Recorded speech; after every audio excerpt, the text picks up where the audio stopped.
Menteri Pendayagunaan Aparatur Negara dan Reformasi Birokrasi, Menpan RB, Abdullah Azwar Anas mengungkapkan seluruh honorer akan diangkat menjadi PPPK. Namun, honorer yang dimaksud adalah masuk dalam pendataan tenaga non-ASN Badan Kepegawaian Negara, BKN.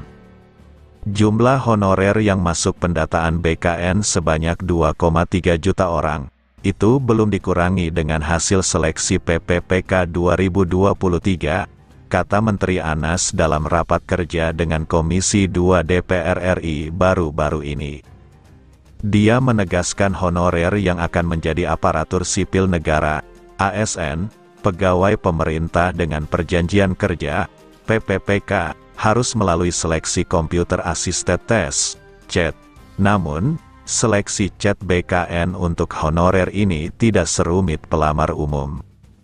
Jadi, kata Menteri Anas, ada mekanisme khusus untuk honorer yang diatur lewat Permenpan RB.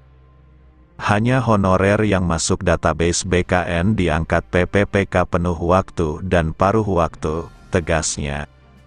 Lebih lanjut dikatakan bagi honorer yang tidak ada formasi, untuk sementara masuk ke PPPK paruh waktu, kalau ada formasi masuk ke penuh waktu.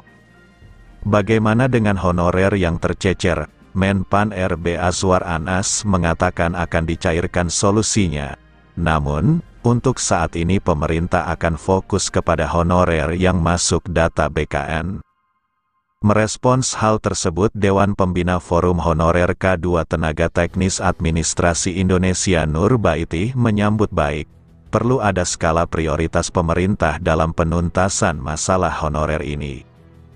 Jika semua honorer yang belum masuk pendataan mau diselesaikan, maka prosesnya makin panjang, karena jumlah honorer akan makin membengkak. Pemerintah maunya yang jelas masuk data dahulu diselesaikan agar jumlah honorer berkurang banyak, ucapnya Bunda Nur, sapaan akrabnya kepada jpnn.com, Jumat, tanggal 19 Januari tahun 2024.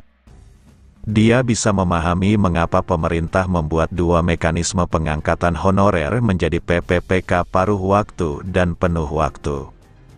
Itu karena amanat UU nomor 20 tahun 2023 tentang ASN, ada tenggat waktu penyelesaiannya sampai tanggal 31 Desember tahun 2024.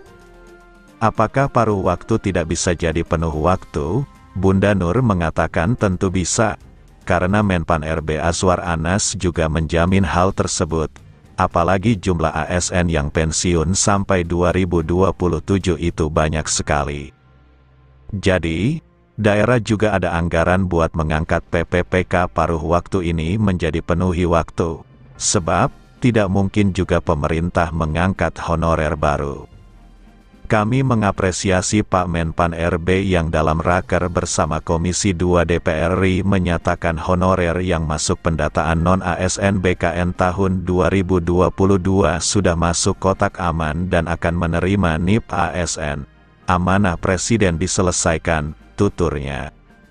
Dia mengaku lega karena kebijakan terbaru Kemenpan RB adalah saat ini formasi dari daerah masing-masing. Menpan RB memberikan gelondongan jumlahnya saja, adapun yang mengatur formasinya adalah Badan Kepegawaian Daerah, BKD, Badan Kepegawaian dan Pengembangan Sumber Daya Manusia, BKPSDM, dan instansi masing-masing yang lebih tahu jabatan apa saja yang mau diselesaikan.